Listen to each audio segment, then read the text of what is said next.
నమస్తే.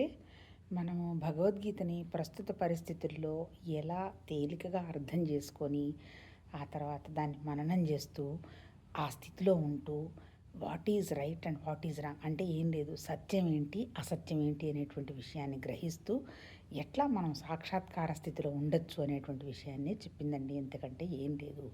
అల్టిమేట్ ఏంటి, మన జీవన విధానం. అంటే ఏంటి, మన దగ్గర మన శరీరం ఉంది, మన దగ్గర ప్రాణం ఉంది, మన దగ్గర మనస్సు ఉంది.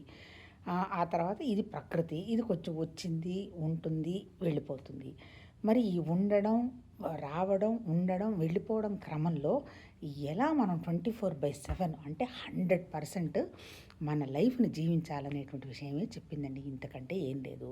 ఏంటి ముఖ్యంగా మన దగ్గరున్నవి 2 ఉన్నాయన్నాం. చాలాసార్లు చెప్పుకున్నామేంటి, జ్ఞానశక్తి ఉంది, క్రియాశక్తి ఉంది అనుకున్నాము. వాటిని మళ్ళీ మామూలు భాషలో చెప్తే ఏంటి, మన దగ్గర యాటిట్యూడ్ ఉంది, స్వభావం ఉంది, 2 యాక్షన్ ఉంది. అంతే కదా! ఈ యాటిట్యూడ్, యాక్షన్ ఎక్కడ జరగాలి? శరీరంలో జరగాలి. మరి ఈ శరీరంలో జరిగినప్పుడు మరి 24 మరి అసలు మన స్థితి ఏంటి? మామూలు మన జీవనం ఏంటి? మనకెంతసేపటికేంటి? భోగం. అంటే భోగం అంటే ఏంటి? ఎంజాయ్ చేద్దామనేది. ఆ తర్వాత ఈ ఎంజాయ్ చేస్తున్నది వల్ల వస్తున్నటువంటి ఏంటి? రోగం వస్తుంది. అంతే కదా! మనకిప్పుడు తినాల్సిన దానికంటే ఎక్కువ తిన్నాము. మళ్ళీ అది డైజెస్ట్ కావాల్సిన దానికి ఏదో 20, 30 సంవత్సరాల లోపల నాడు ఏమైనా అరిగిపోతే హెల్తీగా ఉంటారు. తర్వాత కొంత సర్టెన్ ఏజ్ దాటిన తర్వాత బయలాజికల్‌గా చేంజెస్ వస్తూ మనకు తెలిసిపోతూనే ఉంటుంది. అప్పుడు మనం తినదానికంటే ఎక్కువ తినడం జరిగినా అంటే అప్పుడు ఏమైపోతుంది మనకి ఆటోమేటిక్‌గా ఏమవుతుందంటే ఓ 40స్ తర్వాతనో, 50స్ తర్వాతనో మనకొచ్చేది రోగం. అంతే కదా! అంటే ఏంటి? భోగం, రోగం. మూడోదేం చెప్పాడు? యోగం అన్నాడు.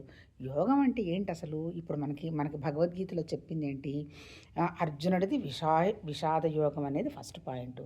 అసలు అర్జునుడికి విషాదం అనేది అసలు ఎందుకు యోగం అయింది? విషాదం అంటే ఏంటి? ఎందుకు యోగం కావాలి? యోగం అంటే ఏంటి? కలయిక. ఎక్కడ కలవాలి? దేనితో కలవడం? ఎక్కడికి కలవటం అనేది ఏం లేదు. ఉన్నది ఒకటే అనేటువంటి విషయం గనక మనకు ఒక ఒక ఆలోచన గనక వచ్చి అందులో ఉండడం జరిగితే, నేను చెప్తున్నాను కదా! ఇప్పుడు ఈ భోగం అన్నా, ఈ రోగం అన్నా, ఇటువంటివన్నీ విషయాల్లో కూడా మనకు ఒక రకమైనటువంటి సమత్వ స్థితి వస్తుంది. అదే చెప్పింది. అర్జునుడి విషాద యోగం ఏంటి?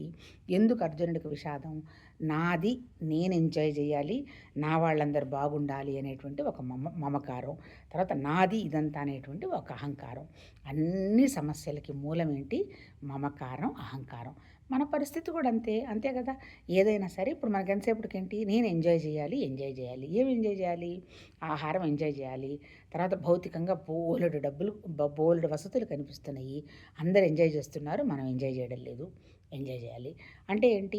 అంటే ఎంతసేపటికి ఎంజాయ్‌మెంట్ అనేది ఎక్కడ ఉన్నది బేసు? శరీరం మీదనే ఉంది. మరి శరీరం ఉన్న తర్వాత అసలు నిజంగా ఎంజాయ్ చేస్తున్నది ఎవరు? అంటే ఏ అనుభవం అయినా తీసుకుంటున్నది ఎవరు? మన యాటిట్యూడ్. యాటిట్యూడ్ అంటే మన మనసు తీసుకుంటుంది. ఈ మనసుకి ఇప్పుడు ఈ వస్తువుతో సంబంధం లేకుండా, మనిషితో కూడా సంబంధం లేకుండా ఆనందంగా గనక ఉండగలిగితే, అది అంటే ఏంటి? అవన్నీ ఉంటాయి. ఉన్నా వాటిని సమస్థితుల్లో బ్యాలెన్స్ చేసుకుంటూ, అవి ఉన్నా వాటి ద్వారా పని జరుపుతూ, మన ద్వారా పనయ్యేట్టు చూస్తూ, మన మనసుని 24 గంటలు ఒక భక్తితోటి, పరమాత్మ తత్వంతోటి కలిపి ఉంచి పని చేయిస్తూ పోవడం అనేటువంటి విషయాన్నే భగవద్గీత చెప్పింది. అంటే ఏంటి? చెప్పింది ఇక్కడ భగవద్గీత 4 యోగాలు చెప్పింది. 4 యోగాలు ఎట్లా? ఇప్పుడు కర్మ అన్నది. కర్మ అంటే ఏంటి? మనకు ఒక శరీరం ఉన్నది. ఓ పని జరగాలి కదా! ఇప్పుడు నేను మాట్లాడుతున్నాను. ఇట్స్ నథింగ్ బట్ కర్మ. అంటే ఏం చేస్తున్న తర్వాత ఆహారం తీసుకోవాల్సి వస్తుంది, కర్మ. నిద్రపోతాము, కర్మ. అంటే ఏంటి? అంటే రెస్ట్ తీసుకోవాలి కదా! శరీరం అన్న తర్వాత పని చేయాలి, సంపాదించుకోవాలి. ఆ తర్వాత ఏంటి? మళ్ళీ సృష్టికి సంబంధించిన విషయాలు, పిల్లలు వాళ్ళని పెంచడం జరగాలి. ఆ తర్వాత మళ్ళీ కొంతసేపు రెస్ట్ తీసుకోవాలి. అందుకని ఏం చెప్పాడు మనకి? 3 అవస్థలున్నాయి. ఏంటి? జాగ్రత్త అవస్థ, నిద్ర లేచాము, నిద్ర లేస్తూనే ఏదో ప్రకృతి కార్యక్రమాలు, టీ తాగడం, బొగ తాగడం అవన్నీ వచ్చేస్తాయి. ఆ తర్వాత ఏంటి? మళ్ళీ పగలంతా పని చేస్తాము. ఆ తర్వాత రాత్రిపూట వెళ్ళేటప్పటికి ఇంకా అలసిపోతాము, నిద్రపోతాము. అదేమో సుషుప్తి అన్నాడు. అది కాకుండా ఇంకోటేంటి? మనకి కలలు వస్తుంటాయి. కలలంటే ఏంటి? ఆ కలల్నే మనకిప్పుడు తెల్లవారిన తర్వాత కూడా మనం చేస్తున్న పనుల్లో కూడా మనకు ఆలోచనలు వస్తుంటాయి. ఈ ఆలోచనకు అనుగుణంగానే మనం పని చేసుకుంటూ పోతాము. అంటే ఈ స్వభావానికి అనుగుణంగానే మనకు ఆలోచన, ఆ స్వభావం అంటే మన ఆలోచనకు అనుగుణంగానే ఆ పని చేసుకుంటూ పోతాము. ఆ ఫలితంకి అనుగుణంగానే మనకి ఫలం వస్తుంది. అంటే ఇప్పుడు ఇక్కడ చెప్పింది ఏంది, ఈ ఫలం అనేది ఈ భౌతికంగా వచ్చే పని కానీ స్వభావం కానీ అవన్నీ కూడా లిమిటెడ్. అవన్నీ చెయ్యి, తప్పదు, జరగాల్సిందే నీ ద్వారా. కాకపోతే ఏంటి, అది భగవతత్వం అనేటువంటి ఒక భక్తి భావంతో నిర్వర్తించడం చెయ్యి అంటాడు. అంటే ఏంటి, ఇప్పుడు 4 యోగాలు కదా, కర్మ చెయ్యాల్సిందే. ఎలా చేస్తావు కర్మని? జ్ఞానంతో చేస్తావు. జ్ఞానం అంటే ఏంటి, క్లారిటీ. అసలు నేను ఎందుకు చేస్తున్నాను, ఇప్పుడు ఇది నేను చెప్పడం జరుగుతోంది, మాట్లాడుకోవడం జరుగుతుంది, ఇది ఎందుకు, మనకి పెద్ద ఫాలోయర్స్ లేరు, ఎవరో ఎవరో చెయ్యాలి అనేటువంటి విషయం కాదు. కాదు, కేవలం భక్తిభావం నా కోసమే నేను చేసుకుంటున్నాను, నా మీద నేను భక్తితో చేసుకోవడం జరుగుతుంది. అంటే ఏంటి, ఈ విన్నది చెప్పాలి, మాట్లాడుకోవాలి అన్నప్పుడు కొంచెం టైం వేస్ట్ కాకుండా కాన్సన్ట్రేషన్ పెట్టుకొని ఏదైనా వినడం, అర్థం చేసుకోవడం జరుగుతుంది. ఎప్పుడైతే అది కమ్యూనికేషన్ అయిపోయిందో, ఏదన్నా రియాక్షన్ వచ్చినప్పుడు కూడా ఏంటి నువ్వు రియాక్ట్ అవుతున్నావు, ఇదంతా భక్తి కదా అనేటువంటి భావం వచ్చినప్పుడు రియాక్షన్ తగ్గిపోతుంది. అది ప్రాక్టీసు. ఆ తర్వాత ఇంకోటి ఏంటి, ఏదొచ్చినా ప్రసాదం. ఇవాళ ఆనందం వచ్చింది, ఓకే ప్రసాదం. లేదు మనం ఏదైనా పని చేయాల్సి వస్తుంది, ప్రసాదం అంటే ఏంటి, ఈ ప్రసాదం అనేటువంటి పాదం ఎందుకు వాడడం జరిగింది, ప్రసాదంలో అహంకారం లేదు, అంతే కదా. నాది, ఇప్పుడు ఒక వస్తువు బయట నుంచి కొనుక్కొని వచ్చాము, అది నాది, నేనే వేసుకోవాలి, నేనే ఇవ్వాలి అని వస్తుంది. అలా కాకుండా మనం ఎవరికన్నా భగవంతుడికి ఆ చీరనో ఇంకోటో దేవుడికి ఇచ్చేసాము, మళ్ళీ మనకు అది దేవుడు ఇవ్వడం జరిగింది, దాన్ని ఏమనుకుంటాం మనం, ప్రసాదం అనుకుంటాం. ప్రసాదం అంటే ఏంటి, నేను చేశాను, నాది అనేటువంటి అహంకారం లేనటువంటి స్థితే ప్రసాదం, అంతే కదా. ఎవరైనా నిన్న గుడికి పోతే ఏదో లడ్డో ఏదో ఇచ్చున్నారు, అది పెద్ద మనమేమి తినలేము, కాకపోతే కళ్ళకద్దుకొని ఒక ముక్క నోట్లో వేసుకొని అది ప్రసాదంలాగా అంతే ప్రేమగా పక్క వాళ్ళకి ఇవ్వడం జరిగింది అనుకోండి. అంతే తప్ప ఇది బాగలేదని ఇప్పుడు చిన్నదిగా బయట నుంచి పడేయలేంగా చేతితోటి. అదే వేరేది ఏదన్నా ఉందనుకోండి, ఒక వస్తువు కొనుక్కుంటాము, లేదా ఒక స్వీట్ ఆర్డర్ చేసాము, అది మనకు నచ్చలేదు, సగం దీని అక్కడ వదిలేసి వెళ్తాం. ప్రసాదాన్ని అలా చెయ్యం. అంటే ఎందుకు, దాని మీద మనకి భక్తి. ఇప్పుడు భగవద్గీత చెప్పింది ఏంటి, నువ్వు ఇప్పుడు నువ్వు ఏ పని చేసినా నీ కర్మయోగం అంతా కూడా ప్రసాదంలాగా, భక్తిభావంలాగా జరగాలి. ఏది, కర్మ జరగాలి. ఎందుకంటే శరీరం ఉందిగా, శరీరం ఉన్నంత వరకు ఇది ప్రకృతి అంటే ఆకలేస్తుంది, తింటాము, ఉంటాము, పని జరగాల్సిందే. ప్రాణం పోయిందాక ఈ ప్రకృతి నడుస్తూనే ఉంటుంది. అందుకని ప్రాణం పోయేంత వరకు నీ డ్యూటీ ఏంటి, ఏదైనా నేను ఒక డ్యూటీ చేయాలనుకున్నాను అనుకో, డ్యూటీ అనేటప్పటికీ మళ్ళీ ధర్మం వస్తుంది, అంటే నా ధర్మాన్ని నేను నిర్వర్తించాలని వస్తుంది. ఇక్కడ భగవద్గీతలో నిజం చెప్పాలంటే అర్థము, కామము, మోక్షం దాటినటువంటి స్థితి చెప్తున్నారు. అంటే ఏంటి, అర్థం అంటే ఏంటి, డబ్బులు కావాలి, కామం అంటే కోరికలు, ఆ తర్వాత ఏంటి, ధర్మం అంటే ఏంటి, ధర్మబద్ధంగా చేయటం. ఇప్పుడు ఏంటి, అమ్మ నాకు కొన్ని డ్యూటీస్ ఉన్నాయి కదా అంటే డ్యూటీ కూడా నీకు కర్తవ్యంలాగా వస్తుంది, చేయకపోతే బాధపడతావు, కరెక్టే. కర్మయోగంలో ఫస్ట్ చెప్పింది అదే, నీకు ఇచ్చినటువంటి ధర్మాన్ని నిర్వర్తించమని. కాకపోతే ధర్మం స్థితి దాటిపోవాలి. ఎందుకు ధర్మం స్థితి దాటిపోవాలి, మళ్ళీ కర్తవ్యం అనేటప్పటికి నేను, నా పిల్లలు, నా అమ్మ, మా తల్లిదండ్రులు, తర్వాత మా చెల్లెళ్ళు, అక్కలు, ఇటువంటివన్నీయే కదా డ్యూటీస్ కిందకు వచ్చేస్తాయి. కాకపోతే ఏంటి, ధర్మం అంటే అది ధర్మం, కానీ ధర్మం కూడా దాటిన తర్వాత ఏంటి, వాళ్ళే కాదు, నువ్వు ఏ పని చేస్తున్నావో ఒక భక్తిభావంతో చేయడం. ఎప్పుడైతే నువ్వు భక్తిభావంతో చేస్తావో, మోసం చేస్తావా, చెయ్యవు. ఎందుకు, ఉన్నదంతా ఒకటే పరమాత్మతత్వం అనేటువంటి భావానికి నువ్వు కూర్చున్న తర్వాత నీ ముందు వచ్చిన వాళ్ళ దగ్గర నుంచి నీకేదైనా ఒక అవకాశం వచ్చినా, అమ్మో ఇదంతా భగవతత్వ భావం కదా అనేటువంటి దాంతో భక్తిగా చేస్తావు. ఎప్పుడైతే భక్తి వస్తుందో అప్పుడు మోసం చెయ్యవు. ఇప్పుడు చెప్పింది ఏంటి, ఎప్పుడైతే మోసం చెయ్యవో నీ మనసు పద్ధతి ప్రశాంతంగా ఉంటుంది, అంతే కదా. నీకు అవసరం లేని విషయాలని నువ్వు ఆలోచిస్తూ నాకు అది కావాలి, ఇది కావాలన్నప్పుడు ధర్మబద్ధంగా వచ్చింది ఓకే. ఒకవేళ కాదు అనేటువంటి స్థితి వచ్చినప్పుడు ఆటోమేటిక్గా మన మనసుకు కొంచెం చింత ఉంటుంది. మీరందరూ ఆలోచన చేసుకోండి. ఏంటి, ఎక్కడికో మనం అనుకుంటున్నాం కానీ ధర్మబద్ధంగా కనుక మనసు లేక, ధర్మబద్ధంగా కనుక మన పని జరగలేదు అంటే మనం ఎక్కడున్నా ఏమున్నా చేసాము తప్పు అనేటువంటి విషయం మన మనసు చెప్తూనే ఉంటుంది. కాకపోతే ఏంటి, దేశాలకి తేడా ఉంది. ఎట్లా, ఇప్పుడు భారతదేశం కర్మభూమి. ముందు నుంచి ఏంటి, త్యాగాలు చేసుకుంటూనే మనుషుల్ని పెంచుకుంటూ వస్తారు. తల్లిదండ్రులు పిల్లలు పుట్టడంతో త్యాగం మొదలు పెట్టేస్తారు. వాళ్ళ కృషి అంతా పిల్లలు పైకి రావాలనేటువంటి విషయం మీదనే చేస్తారు. అట్లాగే ఎక్కడి తర్వాత ఇంకా ముందైతే కుటుంబంలో ఎవరైతే మేనత్తలు, మేనమామలు, తర్వాత వాళ్ళ చుట్టాలు, బంధువులు అట్లా 15, 20, 50 మందిని కూడా పెట్టుకొని ఒక్క జీతంతోటి వాళ్ళందరిని పోషించినటువంటి పరిస్థితులు ఏంటి అది ధర్మం అనుకున్నారు వాళ్ళు. అట్లాగే ఇప్పుడు వేరే దేశాలకు వెళితే వాళ్ళకి ధర్మం, వాళ్ళు చక్కగా సిన్సియర్‌గా పనిచేస్తారు. వాళ్ళ దగ్గర మనం మంచిగా నేర్చుకోవాలంటే వాళ్ళు వండర్‌ఫుల్. మన పాస్ట్ గానీ, మన పర్సనల్ లైఫ్ గానీ గురించి గానీ ఒక్క ముక్క కూడా వాళ్ళు మాట్లాడరు. ఎవరైనా కనిపిస్తే హ్యాపీగా హాయ్, గుడ్ మార్నింగ్ అంటారు, వెళ్ళిపోతారు. తర్వాత ఏంటి వాళ్ళు చేసే ప్రతి పని సిన్సియర్‌గా చేస్తారు. మండే టు ఫ్రైడే వర్క్ చేయడం అనేది వాళ్ళ సిన్సియారిటీ. తర్వాత ఇంక వాళ్ళ ఆబ్జెక్ట్ ఏంది? వాళ్ళది ఎంజాయ్‌మెంట్. అంతే కదా! శనాదివారాలు వస్తే ఎంజాయ్‌మెంట్ అనేటువంటి పరిస్థితుల్లోనే ఉంటారు. తర్వాత ఎంత వయసొచ్చినా ఏంటి పరమాత్మతత్వం అనేటువంటి ఆలోచన ఉన్నది కొంతమందికి ఇప్పుడు వస్తోంది. కానీ అల్టిమేట్‌గా మన భారతదేశం లాంటి చోట కంటే కూడా వాళ్ళకి అక్కడ అంటే త్యాగం అంటే ఏంటి? అంటే కుటుంబాలు ఎన్నాళ్ళు చూడాలో పిల్లల్ని అన్నాళ్ళు చూస్తారు, అంతవరకు ఓకే. కానీ అల్టిమేట్ ఏంటి వాళ్ళ హ్యాపీనెస్ అనేది వాళ్ళకి కొంచెం ముఖ్యం ఉంటుందన్నమాట. మళ్ళీ మంచి లక్షణాలు చూసుకుంటే పరమ సిన్సియర్‌గా పనిచేస్తారు.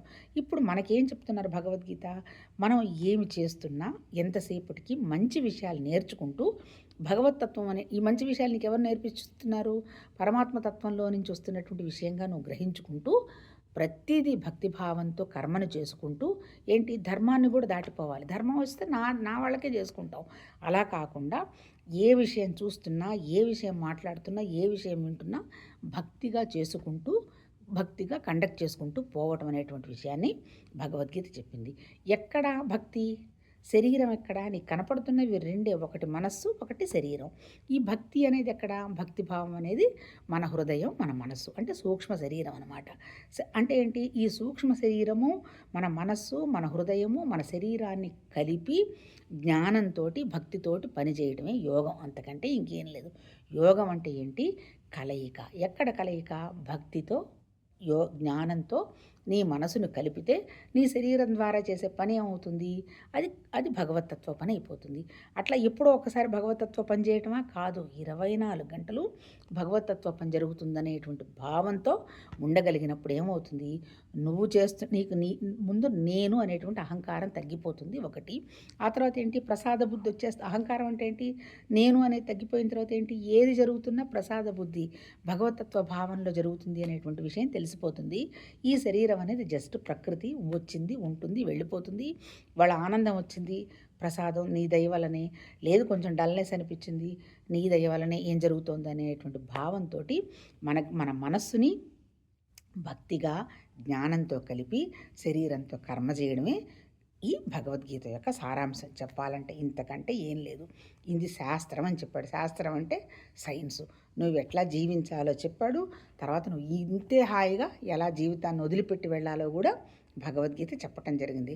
అదే ఆ విషయాన్ని పట్టుకొని మన వాళ్ళు ఏం చేస్తారంటే చనిపోయినప్పుడు ఈ భగవద్గీతను పెడుతూ ఉంటారు. అది కరెక్ట్ కాదు. ఈ భగవద్గీతను కనుక మనం అర్థం చేసుకున్నాము అంటే మన లైఫ్ వచ్చి వండర్ఫుల్. ఎందుకు?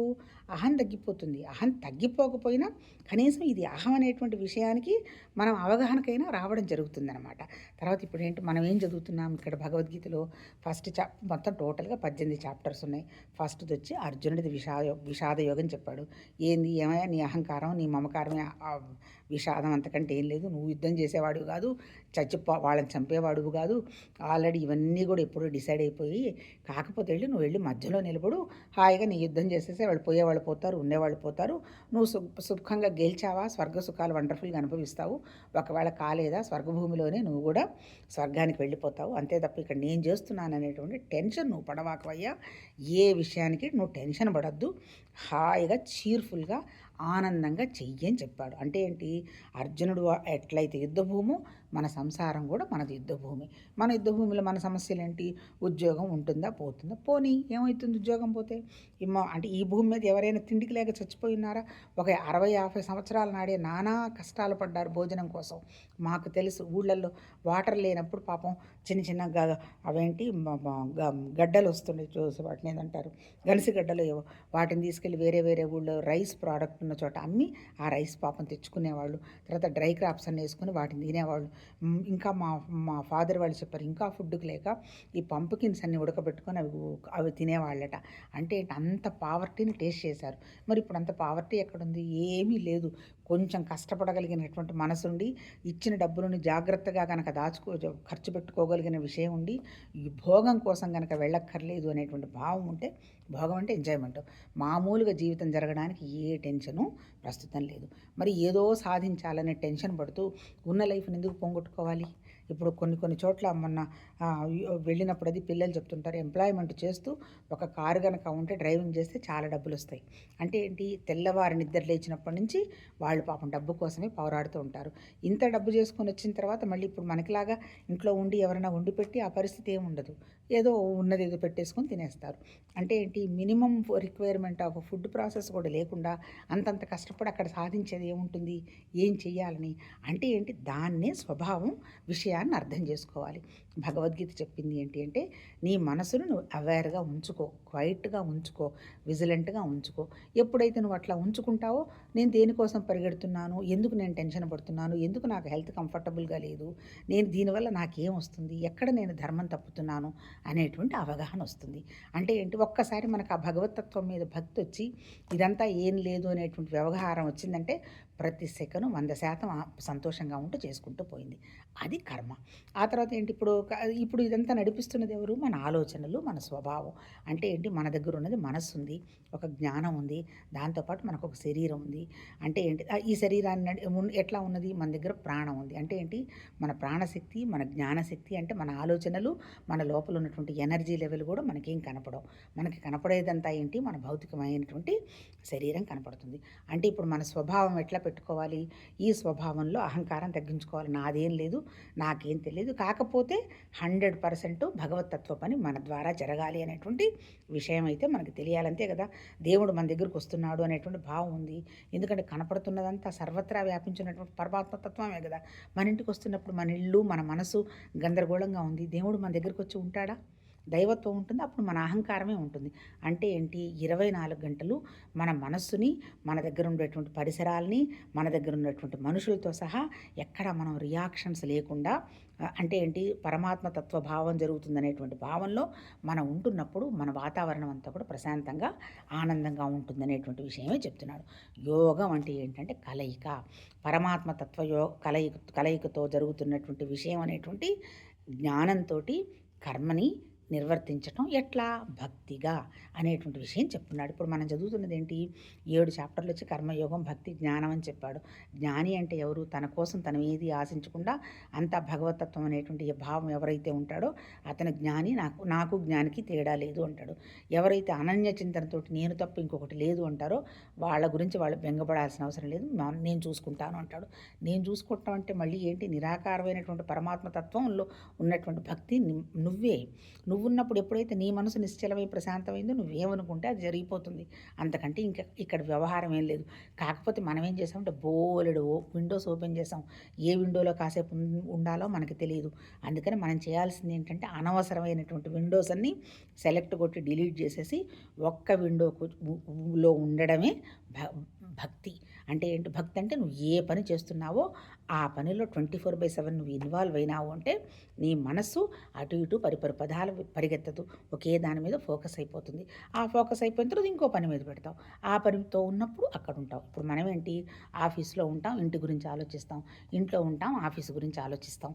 అట్లా కాదు. ఎక్కడ ఉంటే అక్కడ ఉండడం కనుక అలవాటు చేసుకున్నావు అంటే లైఫ్ ఫుల్ ఆఫ్ లైఫ్ అదే భక్తి అని చెప్పారబ్బా. అంతకంటే ఎక్కడో స్వర్గం ఉంది, నరకం ఉంది, నేను ఎత్తుకొని పోతామని నేను చెప్పాల.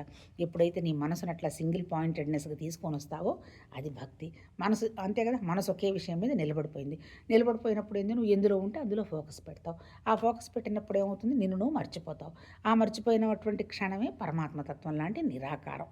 అంతకంటే ఏం లేదు. ఆ మర్చిపోవటం అనేది 24 గంటలు ఎరుకతో మర్చిపోవాలంటే అవేర్గా మర్చిపోవాలి. ఇప్పుడు నిద్రలో కూడా మనం మర్చిపోతాం. మళ్ళీ 24 గంటలు నేను నిద్రపోతున్నాను కదా అని రాత్రంతా నిద్రపోయి పగలంతా తాగుతూ ఉండేది ఎరుక కాదు. ఈవెన్ నిద్రలో కూడా మనం కొన్ని నేర్చుకుంటూ ఉంటాం, మనది మనకి మనకి తెలుస్తూ ఉంటుంది. మనం ఎప్పుడు కావాలంటే అప్పుడు నిద్రలేస్తాం, ఎప్పుడు పడుకోవాలంటే అప్పుడు పడుకుంటాం. ఎందుకు? నీకు ఆ మనసుకి ఆ ఫోకస్ పెట్టే లక్షణం వచ్చింది కాబట్టి. ఒక్కసారి ఒక దాని మీద ఫోకస్ పెట్టే లక్షణం వస్తే దేంట్లోనైనా పెడతావు. అందుకే చెప్తారు కదా, అల్టిమేట్ ఏంటి మన బుద్ధి అంటున్నారు. బుద్ధి అంటే ఏమి లేదు, తెలివి. ఇప్పుడు జరుగుతున్నటువంటి సమస్యలు వీటన్నిటికీ కారణం ఏంటి? మనం తెలివి తక్కువగా ఆలోచించడం. ఇప్పుడు భగవద్గీతలో ఏం చెప్పాడు? నువ్వు తెలివిగా ఆలోచించు. తెలివిగా ఆలోచించాలంటే నీ దగ్గర ఉన్నటువంటి ఒకే ఒక సాధనం ఏంటి? నీ మనసుంది. నీ మనసుని ఏం చేయాలి? హయ్యెస్ట్ దాని మీద పెట్టు. ఆ భగవంతుడు ఎవరు? నేను ఇలా ఉన్నాను, అలా ఉన్నాను ఎవరు చూసిన వాళ్ళు లేరు. ఈవెన్ దీంట్లో కూడా అర్జునుడికి చూపించాడు విశ్వరూపం. ఏం చూపించాడు? మొత్తం విస్తరించినట్టుగా చూపించాడు. అంటే ఏంటి? అణువణువు ఉన్నది భగవతత్వం అనేటువంటి విషయం చూపించాడు. అణువణువు ఉన్న భగవతత్వం నీలో ఉండదా? పక్క వాళ్ళలో ఉండదా? అందరిలో ఉంటుంది. అనేటువంటి భావాన్ని డెవలప్ చేసుకుంటే అది హయ్యెస్ట్ థాట్. ఎప్పుడైతే నీకు హయ్యెస్ట్ థాట్ మీద మనసు పెడుతుందో మిగిలిన థాట్స్ అన్నీ పడిపోతాయి. అన్ని థాట్స్ అన్నీ ఎప్పుడు పడిపోతాయి? అప్పుడు దాన్నే ఫోకస్ అన్నారు. ఏంటి? ఏ పని చేస్తే ఆ పని మీద మనం మనసు పెడతావు. అప్పుడు మనసు పెట్టినప్పుడు ఏమవుతుంది? ఏ పని చేసినా పర్ఫెక్ట్గా అవుతుంది. ఎందుకు? అక్కడ నాది అహంకారం అనే మాయింట్ వచ్చినప్పుడు ఏం జరగదు. కానీ ప్రసాద భావనతో నువ్వు చేయడం జరిగావనుకో, భగవంతుడు నీకు ఒక పని ఇచ్చున్నాడు, నెలకు జీతం ఇస్తున్నాడు, అదొక ప్రసాద భావంతో భక్తి భావంతో చేసావు, ఆటోమేటిక్గా పొటెన్షియాలిటీ ఎనర్జీ అంతా దాని మీద పెట్టడం జరుగుతుంది. కాబట్టి దానివల్ల వచ్చే ఫలితం వండర్ఫుల్గా ఉంటుంది. అప్పుడు నీకు భయపడాల్సిన అవసరం లేదు. ఎందుకు? నీ శక్తి ఎక్కడికి వెళ్తే అక్కడికి ఉపయోగపడాలి. నువ్వు ఏ దేశంలో ఉంటే, ఏ దేశంలో ఉన్నా నీకు స్కిల్ ఉంది, ఏమి టెన్షన్ లేదు. స్కిల్ అంటే ఏంటి? ఫోకస్ పెట్టే లక్షణం. ఫోకస్ పెట్టే లక్షణం ఏంటంటే నువ్వు ఏ పని చేయదలుచుకున్నావో ఆ పనిని నువ్వు ప్రేమగా చేస్తావు. నువ్వు ఎప్పుడైతే ప్రేమగా చేస్తావో దానిలో శక్తి పెరుగుతూ పోతూ ఉంటుంది. ఆ శక్తి నువ్వనేటువంటి విషయం గ్రహించినప్పుడు నువ్వు టెన్షన్ పడాల్సిన అవసరం లేదు. ఒక్కసారి మనసుకు టెన్షన్ లేకపోతే అనారోగ్యం అనేటువంటి పాయింట్ లేదు. ఎందుకు? వెంటనే సొల్యూషన్కి వచ్చేస్తావుగా. సమస్య వస్తుంది, ఎందుకంటే ప్రకృతిలో సమస్య లేకుండా ఉండవు. కానీ ఎప్పుడైతే నీకు క్లారిటీ ఉంటుందో వెంటనే సొల్యూషన్కి వచ్చేస్తావు. ఇది ఇంతే కదా, దీనికి ఈ పని చేయాలి కదా, ఆ పని చేసుకుంటూ పోతావు భగవతత్వ భావనలో. అంతే చెప్తున్నారు. తర్వాత ఇప్పుడు ఏంటి మనం చదువుతున్నది ఇందులో? ఇప్పుడు అంటే ఏంటి? ఇప్పుడు మనకిచ్చినటువంటి ఏ కర్మ అయినా సరే భక్తితోటి, జ్ఞానంతో, వినయ విధేయతలతోటి అంత భగవతత్వం పని అనుకుంటా చేసుకుంటూ కనుక పోయిన తర్వాత, మనసు ఒక దాని మీద ఫోకస్ పెట్టిన తర్వాత, అప్పుడు మనకు భక్తి ఎలా ఉంటుంది? అనన్య చింతన 24 గంటలు ఆ భగవతత్వం లేదు తప్ప ఇంకోటి లేదు అనేటువంటి మనకి ఆ భావం వస్తుంది. ఇప్పుడు మనం ఏం చదువుతున్నాము? రాజవిద్య రాజగుహ్య యోగం అనేది చదువుతున్నాం. ఇదే ఇప్పుడు ఈ రకంగా చెప్పినటువంటి విషయమే వండర్ఫుల్. అంటే ఏంటి? భగవతత్వం తప్ప ఇంకొకటి లేదు అనేటువంటి విషయమే రాజవిద్య. ఎప్పుడు నీకు అర్థమవుతుంది? ఇప్పుడు మనం మాట్లాడుకుంటున్నట్టే మన మనసుని సింగిల్ పాయింటెడ్నెస్కి తీసుకొచ్చి ప్రసాద బుద్ధితోటి మన పని మనం నిర్వర్తిస్తూ అంతా నిష్కామ కర్మంగా ఇది తప్ప ఇంకొకటి లేదు అనేటువంటి భావం వచ్చినప్పుడు భగవతత్వ భావన వస్తుంది అనే విషయం నిన్న ఏం చెప్తున్నాడు? అటువంటి వాళ్ళ యొక్క యోగక్షేమాలు నేనే చూసుకుంటాను. తర్వాత ఇంకోటి ఏం చెప్తున్నాడు? ఇప్పుడు భగవద్గీతలో నిన్న 26లో దీనికి నువ్వు చెయ్యాల్సింది ఏమీ లేదమ్మా, నిర్మల బుద్ధితోటి. అంటే ఏంటి? మనసుని నిర్మలం చేసుకొని నువ్వు పువ్వు ఇచ్చినా, పండిచ్చినా, ఏమి ఇచ్చినా భగవతత్వమే అంటాడు. అంటే అర్థం ఏంటి? నువ్వు ఏ పని చేస్తున్నా భగవతత్వ భావంతో కనుక చేస్తూ పోతే అనవసరమైనటువంటివి ఏవి అక్కడ జరగవు. ఏం జరిగినా ఒక ప్రసాదం లాగానే వస్తుంది. మంచి వచ్చిన ప్రసాదమే, ఏదైనా నెగటివ్ వచ్చినా ఇంకా ఏదైనా ముందుకెళ్లాల్సినటువంటి అవకాశం ఉంది అనేటువంటి అవగాహన వస్తుంది. అప్పుడు మనం ఎలా ఉంటాము? హ్యాపీగా ఉంటాము. అల్టిమేట్ ఏంటి? చీర్ఫుల్నెస్. అంతే తప్ప దుఃఖం లేదు. దుఃఖం ఎవరికి ఉంది? దుఃఖపడేవాడు ఉన్నప్పుడే దుఃఖం ఉంది. ఇప్పుడు మనం ప్రసాద బుద్ధితో ఏ విషయమైనా జరగడం జరుగుతున్నప్పుడు ఇక దుఃఖపడేవాడు ఎవరు ఉంటారు? లాభం వస్తుంది భగవతత్వం. ఒకవేళ ఏదైనా జరగకూడదు ఏదైనా జరిగింది, అది కూడా ప్రసాదమే, అది కూడా భగవతత్వంలో భాగమే. ఇంకా నీకు టెన్షన్ ఏముంటుంది అనే విషయాన్ని చెప్పడం జరిగింది. ఇవాళ 27 చూద్దాం. కౌంతేయ, నీవు ఆచరించు కర్మను, భుజించడి ఆహారాన్ని, హోమం చేయు హవ్యమును, అర్పించు దానమును, ఆచరించు తపస్సును నాకే సమర్పించము. అందుకే నేను చెప్పాడు అంటే ఏంటి? మనం ఏ పని చేస్తున్నా అంటే ఆఫీస్ పని మొదలు పెడతాము, అంతా భగవతత్వం అనేటువంటి భావనతో మొదలు పెడతాం. ఆహారం తీసుకుంటున్నాము, ఈ మన స్వభావం, మన శరీరం శక్తి వండర్ఫుల్గా ఉండాలి అనేటువంటి విషయం పెట్టుకో ఉంటాం కదా ఎప్పుడైనా సరే. అప్పుడు ఎందుకు తీసుకుంటాము ఆహారం? ఆకలికేగా తీసుకుంటాము. అప్పుడు కళ్ళకద్దుకొని ఒక ప్రసాదం స్వీకరిస్తున్నాము అనేటువంటి భావంతో తీసుకున్నాము. ఏం లేదబ్బా, తెల్లవారి నిద్ర లేచింది మొదలు రాత్రి పడుకోబోయేంత అయ్యేంత వరకు బ్రహ్మాకార వృత్తిలో ఉండడం అంటాడు. బ్రహ్మాకార వృత్తిలో ఉండడం అంటే ఏం లేదు, ఆ భగవతత్వం యొక్క ఆలోచన మనసుకు పెట్టుకోవటం. ఇప్పుడు అంతే కదా, ఒక పని చేయటం మొదలుపెట్టాము, ఆ పని జరిగిపోతూ ఉంటుంది. అప్పుడేం భగవతత్వ ఆలోచన ఉందో లేదో మనకు తెలియదు, ఎందుకంటే ఫోకస్ అంతా ఆ పని జరగడంలో పట్టేసిందిగా. కానీ చెయ్యబోయేటప్పుడు ఇప్పుడు వంట చేస్తున్నాము, ఒక ప్రసాదం తయారవుతుంది అని పెట్టుకున్నాము, ఇక వంటలో మనం ఇన్వాల్వ్ అయిపోతాం, ఆ పని జరిగిపోతుంటుంది. అట్లాగే ఒక ఆఫీస్ పని చేస్తున్నాము, భగవతత్వ పని జరుగుతుందని ఆలోచనిస్తాం, ఆ ఆలోచన జరిగిపోతూ ఉంటుంది.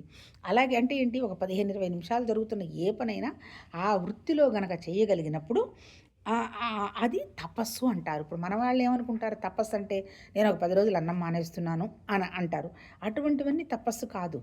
అంటే ఏంటి, ఇప్పుడు ఏం జరుగుతున్నా భగవతత్వ భావనలో జరుగుతుంది అనేటువంటి ఆలోచనతో, ఆ ఆలోచనతో మనం ముందుకు వెళ్ళడమే తపస్సు, అంతకంటే ఇంకేం లేదు. ఇదిగో నేను వెయిట్ లాస్ అవ్వాలనుకుంటున్నాను, నేను ఒక సంవత్సరం స్వీట్ తినను, ఇదంతా తపస్సు కాదు. ఇదంతా మళ్ళీ అహంకారం. ఎందుకు, నా శరీరం నేను బాగుండాలనే విషయంగా ప్రయత్నం చేస్తున్నాను కదా. కోర్స్ అంటే చూసుకోవడం తప్పు లేదు. అంటే ఏంటి, అటువంటివన్నీ నాకు చాలా కాన్సన్ట్రేషన్ ఉందండి అవన్నీ అంటారు. అవన్నీ కాదు, ఏం చేస్తున్నా భగవతత్వ భావనకి వెళుతున్నామా లేదా అనేటువంటి విషయాన్ని చూసుకోవటం. అంటే ఏంటి, ఏం జరుగుతున్నా దేవుడికి దండం పెట్టి, దేవుడు అంటే నువ్వు ఏది నమ్మితే అది, విగ్రహం అంటే విగ్రహం, లేకపోతే ఇంకోటి, అంతా ఆ భావనతో చేసుకుంటూ పోవడం.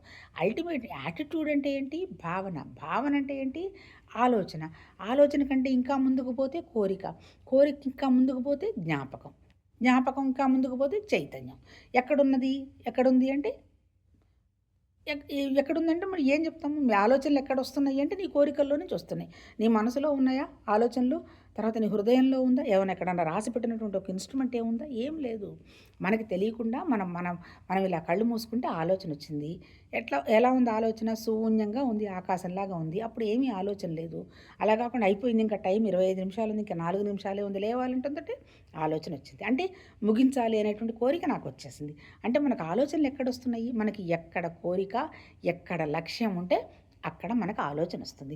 ఇప్పుడు మన లక్ష్యం ఏం చేయాలి, నా లక్ష్యం భగవతత్వమే, ఇంకోటి నాకేం అవసరం లేదు, నేనేం చేయలేకపోతున్నా, నాకేం తెలియడం లేదు, ఏం జరుగుతుందో ఏముందో అవన్నీ నాకు అవగాహన లేదు. కాకపోతే ఈ మహా ఋషులు చెప్పున్నారు, ఉన్నదంతా ఒక భగవతత్వం అనేటువంటి ఒక ఆలోచన ఉంది. ఆ భగవతత్వ ఆలోచనలోనే ఆయన నిరాకారంగా ఉండి ఒక ఆలోచన ఇచ్చేశాడు. పంచభూతాలు ఏర్పడ్డాయి, మనసు బుద్ధి అహంకారాలు ఏర్పడ్డాయి, జీవ చైతన్యం ఏర్పడ్డాయి. మళ్ళీ ఈ జీవ చైతన్యంలోనే మళ్ళీ ఒక మనసు ఉంది. ఈ మనసుకు కొన్ని ఆలోచనలు ఇచ్చేసాము, దాని ప్రకారం చేసుకుంటూ పోతున్నాము. అందుకని ఇప్పుడు మనం ఏం చేయాలి, ఎక్కడి నుంచి వస్తున్నాయి నాకు ఆలోచనలు, కోరికల్లో నుంచి వస్తున్నాయి. కోరికలు ఎక్కడున్నాయి, జ్ఞాపకాలు ఉన్నాయి. ఇప్పుడు మనం చేయాల్సింది ఏంటి, జరిగిపోయినవన్నీ జ్ఞాపకాలే కదా, ఆ జ్ఞాపకాల్లో నుంచి వస్తున్నటువంటి కోరికల గురించి నువ్వు పట్టించుకోవాకు. ప్రస్తుతంలో ఉండడమే భగవతత్వం అన్నాడు. అంటే ఫోకస్ పెట్టడం, భక్తి భావంతో చేయడం. అందుకని ఏ జ్ఞాపకం వచ్చి, ఏ కోరిక వచ్చి, ఏ ఆలోచన జరుగుతున్న భగవతత్వం అనేటువంటి భావంతో ఉంటావు. సాధన జరగబోయేది మనకి తెలియదు. అందుకని ఏం జరిగినా అంతా మన మంచికి, అంతా భగవతత్వంలో భాగమే అనుకుంటావు. అనుకున్నప్పుడు నీ జ్ఞాపకాలు, నీ కోరికలు ఇవన్నీ తగ్గిపోతూ ఉంటాయి, రాబోయేవేవి ఉండవు. ప్రస్తుతం చేస్తున్న పని ఏది కూడా అంత పరమాత్మతత్వం ఇచ్చినటువంటి ప్రసాద భావంతో చేస్తుంటావు. ఆ జ్ఞాపకాలన్నీ అయిపోతూ ఉంటాయి. ఇంకా అల్టిమేట్ ఏమైపోతావు, నువ్వు శూన్యంగా, ఏ ఆలోచన లేనటువంటి స్థితి. నువ్వు ఒకవేళ చేస్తుంటే చేస్తావు, లేకపోతే లేదు, ఆ స్థితిలో ఉంటావు.